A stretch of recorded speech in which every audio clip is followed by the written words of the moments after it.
Hello everyone, welcome to English tutorials. I hope তোমরা সবাই ভালো রয়েছো, সুস্থ রয়েছো। আজকে ক্লাসে আমরা আমাদের ভয়েস চেঞ্জের ডিসকাশনটাকে কন্টিনিউ করব। আজকে একটা বিশেষ ধরনের বাক্যে কীরকমভাবে অ্যাক্টিভ ভয়েস থেকে প্যাসিভ ভয়েসে নিয়ে যাওয়া সম্ভব হবে সেটা আমরা দেখে নেব, এবং সেটা কীরকম ধরনের বাক্য না যে সমস্ত বাক্যেতে ইনফিনিটিভের ব্যবহার রয়েছে। ইনফিনিটিভ বলতে কি বোঝায় না, ইনফিনিটিভ হচ্ছে একটি নন ফাইনাইট ভার্বের প্রকার। অর্থাৎ নন ফাইনাইট ভার্বকে মূলত আমরা তিন ভাগে ভাগ করতে পারি: পার্টিসিপল, ইনফিনিটিভ আর জিরান্ড। এই ক্ষেত্রে ইনফিনিটিভ যে সমস্ত বাক্যে রয়েছে সেই বাক্যগুলিকে আমরা কীরকমভাবে অ্যাক্টিভ থেকে প্যাসিভে করতে হয় জেনে নেব।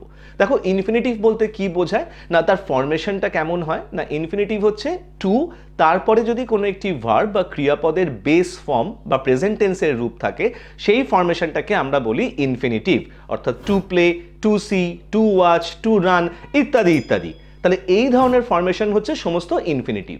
প্রথমেই আমরা যেটা জানবো সেটা হচ্ছে এই যে ইনফিনিটিভ পার্টটুকুনি, অর্থাৎ টু প্লাস ভার্বের বেস ফর্ম বা প্রেজেন্ট টেন্সের রূপ, এর প্যাসিভ ফর্মটা কিন্তু সব ক্ষেত্রেই একই রকম। অর্থাৎ টু, তারপরে বি, তারপরে ওই ভার্বের থার্ড ফর্ম। তাহলে টু প্লে যদি ইনফিনিটিভ হয় তাহলে তার প্যাসিভ ফর্মটা কি হবে না, টু বি প্লেড। এরকমভাবেই টু এর পরে একটা বি বসিয়ে যে ভার্বটি রয়েছে তার থার্ড ফর্ম বা পাস্ট পার্টিসিপলের রূপ বসালেই কিন্তু আমরা ইনফিনিটিভের প্যাসিভ ফর্মটা পেয়ে যাচ্ছি। এই ফর্মটা অর্থাৎ ইনফিনিটিভের প্যাসিভ ফর্মটা কিন্তু যে কোনো বাক্য অর্থাৎ প্রত্যেকটা বাক্যের ক্ষেত্রে কিন্তু এই একই ফরম্যাটটা ব্যবহার হবে। কিন্তু তাহলে প্রবলেমটা কোথায় হয় না, ইনফিনিটিভ পার্টটা বিভিন্ন রকমের বাক্যে বিভিন্ন রকমভাবে ব্যবহৃত হতে পারে। সেই রকমই বেশ কিছু বাক্য আমরা উদাহরণ হিসেবে নিয়ে তার প্যাসিভ ভয়েসের ছোট ছোট সূক্ষ্ম নিয়ম কানুনগুলো একটু জেনে নেব। যে যে ধরনের বাক্যগুলি আজকে আমরা আলোচনা করব, মূলত আমাদের পরীক্ষায় এই বাক্যগুলির ধরন থেকেই ইনফিনিটিভের ভয়েস চেঞ্জটা আসতে পারে। তাই এই কটি বাক্য যদি আমরা একটু দেখে নিই বা বুঝে নিই, অর্থাৎ উদাহরণগুলো যদি একটু দেখে নিই বা বুঝে নিই, তাহলে কিন্তু ইনফিনিটিভের ভয়েস চেঞ্জ করতে আমাদের কারো কোনো প্রবলেম হবে না। তাহলে প্রথমেই আমরা যে ধরনের বাক্য দেখব সেই ধরনের বাক্যতে সাবজেক্টের জায়গায় ইন্ট্রোডাক্টরি দেয়ার বা ইট থাকবে। অর্থাৎ যে বাক্যতে সাবজেক্ট কিন্তু প্রপার কোনো ব্যক্তিকে বোঝাবে না বা কোনো ডুয়ারকে বোঝাবে না, ইন্ট্রোডাক্টরি ইট বা দেয়ার থাকবে, এবং সেই বাক্যতে ইনফিনিটিভের পরে অবজেক্ট থাকতে পারে বা ইনফিনিটিভের আগেও অবজেক্ট থাকতে পারে। তাহলে এই ধরনের বাক্যটা আজকে আমরা প্রথমে উদাহরণ হিসেবে নিয়ে আলোচনা করব। অ্যাজ পার এক্সাম্পল আমি তোমাদেরকে বললাম, ধরো যে there are 4 lessons to finish, there are 4 lessons to finish, বা it is time to finish the 4 lessons। তাহলে প্রথম বাক্যটি there are 4 lessons to finish, এখানে আমরা কি দেখতে পাচ্ছি না, এক্ষেত্রে সাবজেক্ট কিন্তু কোনো প্রপার ডুয়ারকে বোঝাচ্ছে না, কোনো ব্যক্তির উল্লেখ কিন্তু সেখানে নেই। অর্থাৎ 4টি লেসন কে শেষ করবে সেই ব্যক্তির কথা কিন্তু উল্লেখ করা হয়নি, শুধুমাত্র সেখানে দেয়ার রয়েছে সাবজেক্টের জায়গায়। আর তারপরে এই বাক্যটার একদম শেষে গিয়ে দেখো ইনফিনিটিভ পার্টটা রয়েছে, অর্থাৎ টু ফিনিশ। টু ফিনিশের পরে কিন্তু অবজেক্ট নেই, টু ফিনিশেই কিন্তু বাক্যটা শেষ হয়েছে। অবজেক্ট পার্টটা অর্থাৎ 4 lessons পার্টটা ইনফিনিটিভের আগে রয়েছে। আর পরের বাক্যটা ইট is time to finish the 4 lessons, এই বাক্যতেও দেখো প্রপার কোনো ডুয়ার বা সাবজেক্ট কিন্তু নেই। এক্ষেত্রে ইনফিনিটিভ টু ফিনিশের পরে রয়েছে অবজেক্ট অর্থাৎ দ্য 4 lessons। তাহলে প্রথমে আমরা এই দু ধরনের বাক্যকে কিরকমভাবে প্যাসিভ ভয়েস করব সেটা জেনে নেব। দেখো, প্রথম বাক্যটির ক্ষেত্রে অর্থাৎ দেয়ার আর 4 lessons টু ফিনিশ, এই বাক্যটির ক্ষেত্রে ইনফিনিটিভের আগে যে পার্টটা রয়েছে অর্থাৎ দেয়ার আর 4 lessons, তোমরা একটু ভেবে দেখো যে এই অংশটুকুনিতে কিন্তু প্রপারলি কোনো অ্যাকশন বোঝাচ্ছে না, কোনো একজন ব্যক্তি কোনো একটি কাজ করছেন তা কিন্তু এখানে হচ্ছে না। তাহলে এই ধরনের বাক্যের ক্ষেত্রে ইনফিনিটিভের আগের পার্ট যেটা রয়েছে অর্থাৎ দেয়ার আর 4 lessons, এটা অ্যাজ ইট ইজ থেকে যাবে, এর কোনো রকমের পরিবর্তন হবে না। তাহলে আমরা যখন ভয়েস চেঞ্জ করব আমরা আবার প্যাসিভ ভয়েসে নিয়ে যাওয়ার জন্য দেয়ার আর 4 lessonsটা লিখে নেব। এরপরে থাকছে ইনফিনিটিভ অর্থাৎ টু ফিনিশ। টু ফিনিশ বা ইনফিনিটিভের ভয়েস চেঞ্জ কীরকমভাবে করতে হয় এটা আমরা প্রথমেই জেনে নিয়েছি, অর্থাৎ টু, তারপরে বি এবং ভার্বের থার্ড ফর্ম। তাহলে হয়ে গেল কি না, to be finished, there are 4 lessons to be finished. তাহলে কিন্তু আমাদের খুব সহজে ভয়েস চেঞ্জটা হয়ে গেল। এরপরে আমরা আসছি পরের বাক্যটি অর্থাৎ ইট is time to finish the 4 lessons। একই রকমভাবে হবে, সামান্য একটু পার্থক্য বা সামান্য একটু নিয়মের অদল বদল এই বাক্যের ক্ষেত্রে আমাদের করতে হবে। এক্ষেত্রে টু ফিনিশের আগের পার্ট অর্থাৎ ইট ইজ টাইম, এই অংশতেও কিন্তু কোনো ডুয়ার বা কোনো অ্যাকশন বা কাজ হচ্ছে বোঝাচ্ছে না। এক্ষেত্রেও আমরা ইট ইজ টাইম পার্টটিকে অ্যাজ ইট ইজ রেখে দেবো। কিন্তু এই বাক্যটির সাথে আগের বাক্যের পার্থক্যটা কি ছিল না, আগের বাক্যতে অবজেক্ট পার্টটা ইনফিনিটিভের আগে ছিল, এখানে কিন্তু অবজেক্ট পার্ট অর্থাৎ 4 লেসন্স ইনফিনিটিভের পরে রয়েছে। এক্ষেত্রে আমরা যে কোনো ভয়েস চেঞ্জের সাধারণ নিয়ম অনুযায়ী অবজেক্টকে এবার আগে নিয়ে আসবো। তাহলে ইট ইজ টাইম, এবার অবজেক্ট কোনটা রয়েছে 4 লেসন্স, 4 লেসন্সটা এবার আগে আসবে। কিন্তু আমরা পুরোপুরি শুধুমাত্র অবজেক্ট পার্টটিকে আগে আনতে পারবো না, তার জন্য আমাদেরকে একটা ছোট্ট প্রিপোজিশন ব্যবহার করতে হবে এবং সেটা হচ্ছে ফর। তাহলে এবার আমরা কি করব না, ইট ইজ টাইম ফর 4 লেসন্স হয়ে গেল। এরপরে তো বাকি রয়েছে কি না ইনফিনিটিভ পার্ট। ইনফিনিটিভ পার্টের ভয়েস চেঞ্জ একই রকম ভাবে হবে অর্থাৎ টু বি ফিনিশড। তাহলে পুরো বাক্যটা দাঁড়ালো it is time for the 4 lessons to be finished. তাহলে যে সমস্ত বাক্যে ইন্ট্রোডাক্টরি ইট বা দেয়ার রয়েছে এবং ইনফিনিটিভ রয়েছে এবং ইনফিনিটিভের আগে বা ইনফিনিটিভের পরে অবজেক্ট রয়েছে, তাহলে সেই বাক্যগুলিকে কি করে ভয়েস চেঞ্জ করতে হয় এবার নিশ্চয়ই আমাদের আর কারোরই ভুল হবে না। এবার আমরা চলে যাব অন্য কিছু বাক্যের উদাহরণের ক্ষেত্রে। এবারে ধরো বললাম I have to finish the 4 lessons, বা এই বাক্যটিকেই যদি আমরা একটু অন্যরকম ভাবে বলি I have 4 lessons to finish. এই দু ধরনের বাক্যর কিরমভাবে ভয়েস চেঞ্জটা হবে সেটাও এবার আমরা দেখব।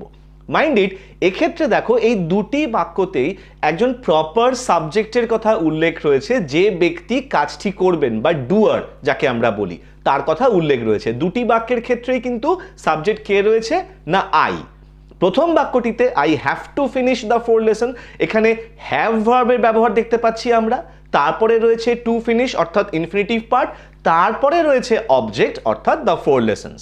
আর পরের বাক্যটাতেও সাবজেক্ট আই হ্যাভ ভার্বের ব্যবহার রয়েছে, কিন্তু সেখানে অবজেক্ট পার্টটা অর্থাৎ 4 লেসন্স পার্টটা ইনফিনিটিভ পার্টের পরে রয়েছে। এবার দেখে নেব এই দুটি বাক্যের ভয়েস চেঞ্জ কিরকম ভাবে আমাদের পক্ষে সম্ভব। I have to finish the 4 lessons, তাহলে এক্ষেত্রে যেহেতু আমরা একটি প্রপার সাবজেক্ট বা ডুয়ার পাচ্ছি, তাহলে এই ধরনের বাক্যের ভয়েস চেঞ্জ প্রথমে যে ধরনের বাক্যের ভয়েস চেঞ্জের কথা হয়েছিল একটু স্লাইটলি ডিফারেন্ট হবে। এক্ষেত্রে অবজেক্ট কোনটা পেয়েছি আমরা না দ্য 4 লেসন্স, আমরা পুরো অবজেক্ট পার্টটাকে আগে নিয়ে আসবো। তাহলে দি 4 লেসন্স চলে এলো।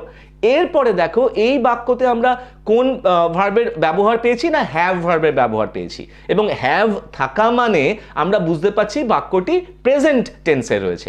তাহলে আমাদেরকে এই 4 লেসন্স অবজেক্ট পার্টটাকে যেটা আমরা আগে নিয়ে গেছি এর সাথে হ্যাভ ভার্বেরই রূপ বসাতে হবে প্রেজেন্ট টেন্সের। প্রেজেন্ট টেন্সের হ্যাভ ভার্বের রূপ কি হতে পারে, হ্যাভ বা হ্যাজ।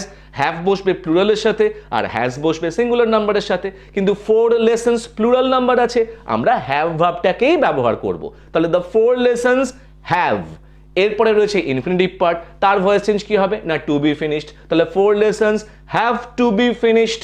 এরপরে আমরা বসাবো বাইকে এবং তারপরে বসাবো সাবজেক্টকে। সাবজেক্ট রয়েছে আই, সেটা হয়ে যাবে প্যাসিভ ভয়েসে মি। তাহলে পুরো বাক্যটা দাঁড়ালো the 4 lessons have to be finished by me. বোঝা গেল ব্যাপারটা। এরপরে আসে পরের বাক্যটায় I have 4 lessons to finish.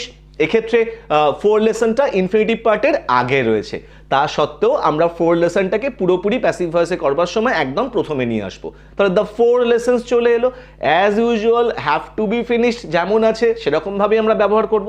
Have আছে বলে হ্যাভ, টু ফিনিশের প্যাসিভ ভয়েস আমরা টু বি ফিনিশড করলাম, তারপরে বাই মি অর্থাৎ বাই এর পরে সাবজেক্টকে বসাবো।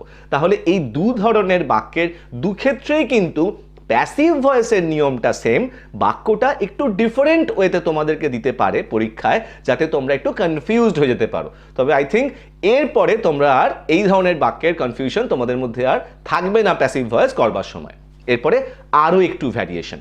এরপরে ধরো আমি আই হ্যাভ বলেছিলাম একটু আগেই বাক্যতে, এবার আমি বলছি এরকমভাবে বাক্যটি I am two finish the 4 lesson. তাহলে এক্ষেত্রে বাক্যটির মধ্যে পার্থক্যটা কি হলো না, প্রথমে হ্যাভ ছিল, এরপরে এসছে একটা অ্যাম অর্থাৎ বি ভার্বের প্রেজেন্ট টেন্সের একটি রূপ, যেটি আই এর সাথে অ্যাম বসে আমরা বসিয়েছি।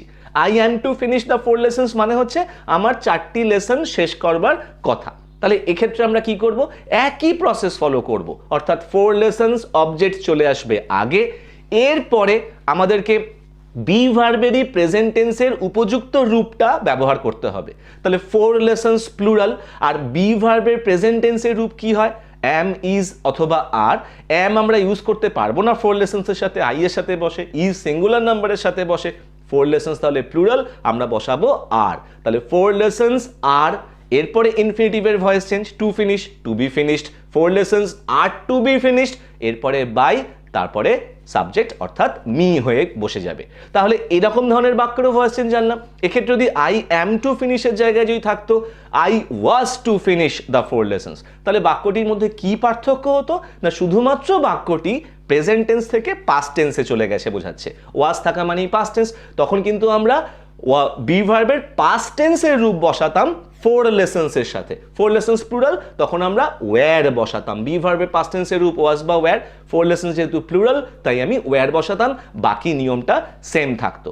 তাহলে এক্ষেত্রেও আশা করি তোমাদের বুঝতে কারোর অসুবিধা হয়নি। এরপরে আমাদের লাস্ট যেটি ভ্যারিয়েশন পরীক্ষা থাকতে পারে সেই বাক্যটি। এবার ধরো হ্যাভ ভার্ব বা বি ভার্ব এরকম কোনো ভার্বই সাবজেক্টের সাথে নেই। As per example I need to finish the four lesson, এক্ষেত্রে তাহলে প্রধান একটি ক্রিয়াপদ কি রয়েছে এই বাক্যটির ক্ষেত্রে না নিড।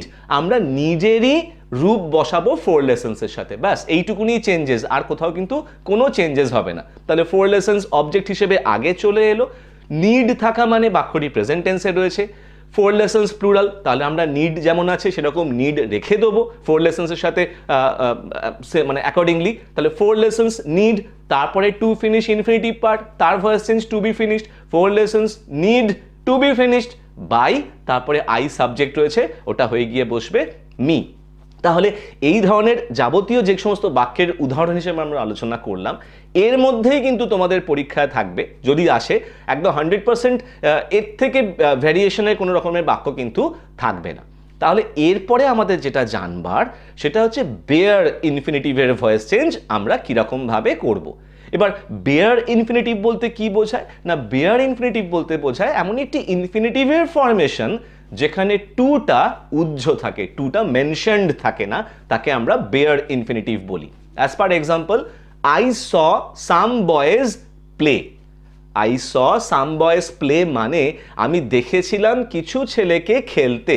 দেখো প্লেটা হচ্ছে ইনফিনিটিভ পার্ট, ওটা বেয়ার ইনফিনিটিভ, তার আগে কিন্তু টু রয়েছে। অ্যাকচুয়াল বাক্যটা ছিল মানে হওয়ার কথা I saw some boys to play, কিন্তু টুটা ওখানে উহ্য রয়েছে, অর্থাৎ ওটা একটি বেয়ার ইনফিনিটিভের পার্ট।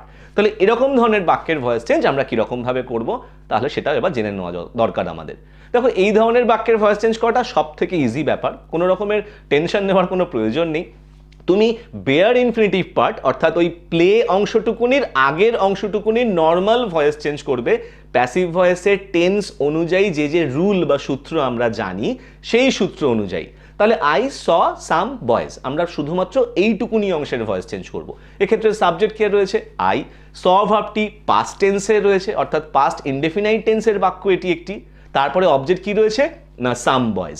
আমরা এই অংশটির ভয়েস চেঞ্জ করব সিম্পল পাস্ট বা পাস্ট ইনডেফিনাইটের প্যাসিভ ভয়েসের সূত্র অনুযায়ী। তাহলে অবজেক্ট আগে চলে এলো অর্থাৎ সাম বয়েজ, অবজেক্ট অনুযায়ী তোমাকে এবার পাস্ট ইনডেফিনাইটের কোনো একটি বিভার্ব ব্যবহার করতে হবে, সেটা ওয়াজ বা ওয়্যার। এক্ষেত্রে সাম বয়েজ প্লুরাল আমরা ব্যবহার করব ওয়্যার, তাহলে সাম বয়েজ ওয়্যার। এরপরে মেন ভার্বের অর্থাৎ প্রধান ক্রিয়াপদের থার্ড ফর্ম ইউজ করতে হবে, প্রধান ক্রিয়াপদ স, তার থার্ড ফর্ম সিন, তাহলে সাম বয়েজ ওয়্যার সিন। এরপরে আমরা বসাবো বাইকে, তারপরে বসাবো সাবজেক্টকে। তাহলে আই স সাম বয়েজ ছিল, তাহলে some boys were seen by me, তাহলে আমাদের আই স সাম বয়েজের ভয়েস চেঞ্জ কমপ্লিট। পড়ে রয়েছে কি না বেয়ার ইনফিনিটিভ পার্টটি, অর্থাৎ শুধু প্লে, কিচ্ছু করবো না এই অংশের ভয়েস চেঞ্জ, যেহেতু ওখানে টু প্লে নেই তাহলে তার ভয়েস চেঞ্জ করবার দরকার হবে না, ওখানে শুধু বেয়ার ইনফিনিটিভ রয়েছে। এবার আমরা ওই বেয়ার ইনফিনিটিভ পার্টটিকে প্রপার ইনফিনিটিভের রূপটা দিয়ে দেবো, অর্থাৎ টুটা ছিল না, আমরা ওখানে টুটাকে শুধু এনে বসিয়ে দেবো, some boys were seen by me to play, ব্যাস আমাদের ভয়েস চেঞ্জ কিন্তু কমপ্লিট। তাহলে এরকম ধরনেরও বেয়ার ইনফিনিটিভ দিয়ে ভয়েস চেঞ্জ তোমাদের পরীক্ষায় থাকতে পারে, এবং আই এম শিওর যে এই রুলটা ফলো করলে বা এরকমভাবে তোমরা যদি চিন্তাভাবনা করে ভয়েস চেঞ্জটি করো তাহলে তোমাদের আর কারোরই কোনো ভুল হবে না। তাহলে ইনফিনিটিভ দিয়ে ভয়েস চেঞ্জের পার্টটা বা ক্লাসটা আমরা এখানেই শেষ করলাম।